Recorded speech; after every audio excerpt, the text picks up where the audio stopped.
Chapter 2. Big Black Dog Appears and Disappears. It was not very long after this that there occurred the first of the mysterious events that rid us at last of the captain, though not, as you will see, of his affairs.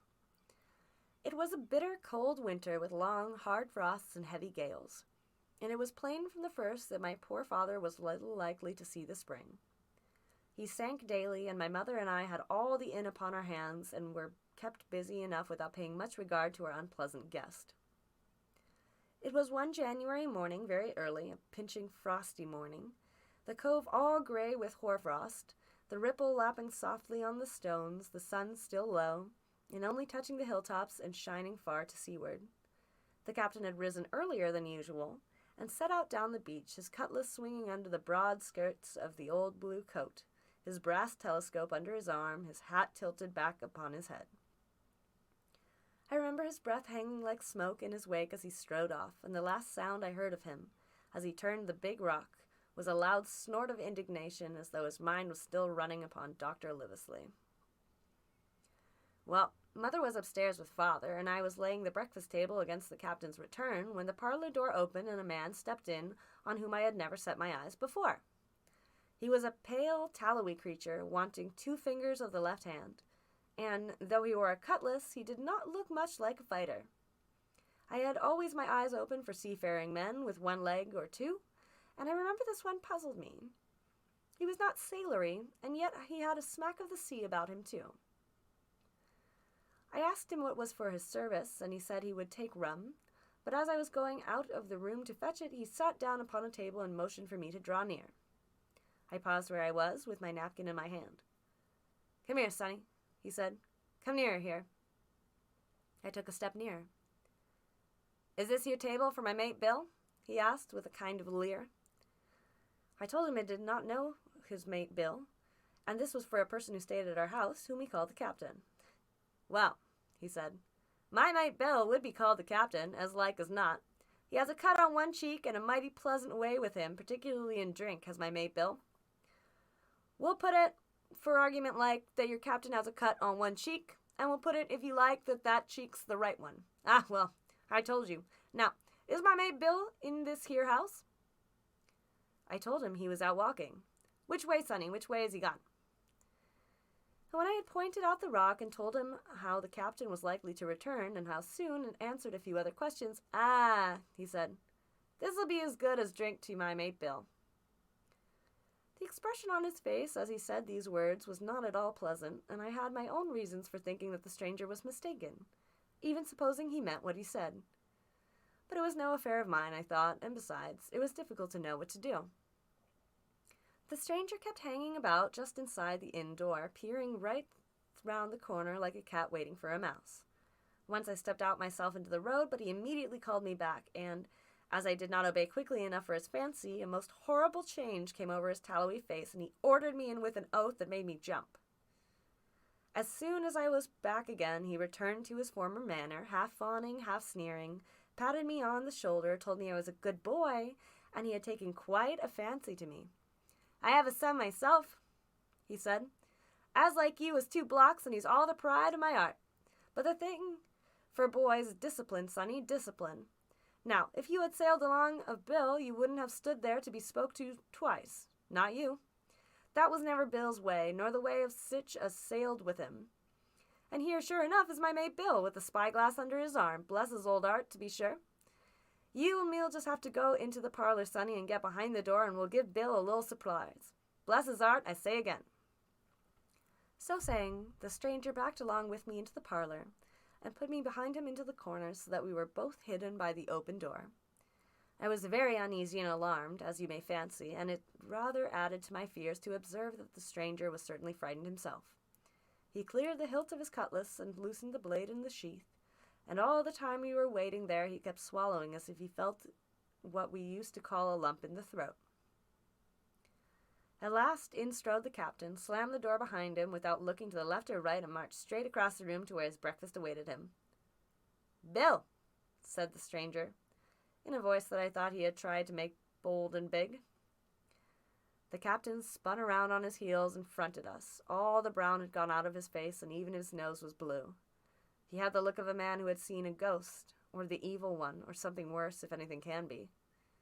And upon my word, I felt sorry to see him, all a moment, turn so old and sick. "Come, Bill. You know me. You know an old shipmate, Bill, surely," said the stranger. The captain made a sort of gasp. "Black Dog," he said. "And who else?" returned the other, getting more at his ease. "Black Dog as ever was, come for to see his old shipmate Billy at the Admiral Benbow Inn. Ah, Bill, we have seen a sight of times, us two, since I lost them 2 talons, holding up his mutilated hand. "Now look here," said the captain. "You've run me down. Here I am. Well then, speak up. What is it?" "That's you, Bill," returned the Black Dog. "You're in the right of it, Billy. I'll have a glass of rum from this dear child here, as I've took such a liking to, and we'll sit down, if you please, and talk square, like old shipmates." When I returned with the rum, they were already seated on either side of the captain's breakfast table. Black Dog next to the door, and sitting sideways so as to have one eye on his old shipmate and one, as I thought, on his retreat. He bade for me to go and leave the door wide open. "None of your keyholes for me, sonny," he said, and I left them together and retired into the bar. For a long time, though I certainly did my best to listen, I could hear nothing but low gabbling. But at last the 2 voices began to grow higher, and I could pick up a word or two, mostly oaths, from the captain. "No, no, no, no, and an end of it," he cried once, and again. "If it comes to swinging, swing all, say I." Then all of a sudden there was a tremendous explosion of oaths and other noises. The chair and table went over in a lump. A clash of steel followed, and then a cry of pain, and the next instant I saw Black Dog in full flight, and the captain hotly pursuing, both with drawn cutlasses, and the former streaming blood from the left shoulder. Just at the door, the captain aimed at the fugitive one last tremendous cut, which would certainly have split him to the chin, had it not been intercepted by our big signboard of Admiral Benbow. You may see the notch on the lower side of the frame to this day. That blow was the last of the battle.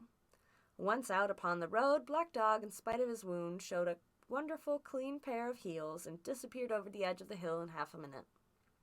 The captain, for his part, stood staring at the signboard like a bewildered man. Then he passed his hand over his eyes several times and at last turned back into the house. "Jim," he said, "rum." And as he spoke, he reeled a little and caught himself with one hand against the wall. "Are you hurt?" cried I. "Rum," he repeated. "I must get away from here. Rum, rum."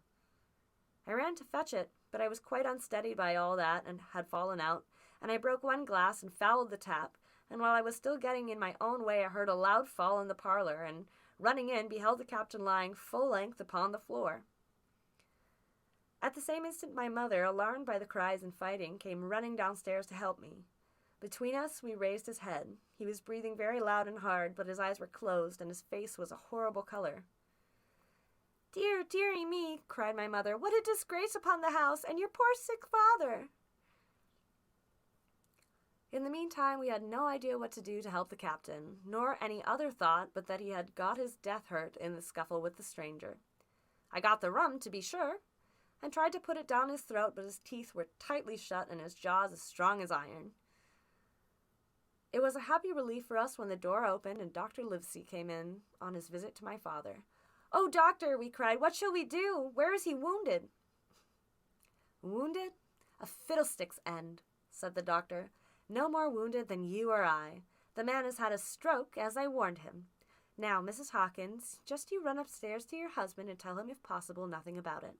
For my part, I must do my best to save this fellow's trebly worthless life. And Jim, you get me a basin." When I got back with the basin, the doctor had already ripped up the captain's sleeve and exposed his great sinewy arm. It was tattooed in several places.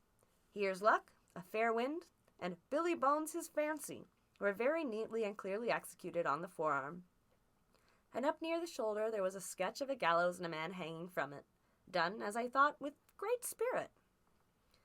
"Prophetic," said the doctor, touching this picture with his finger.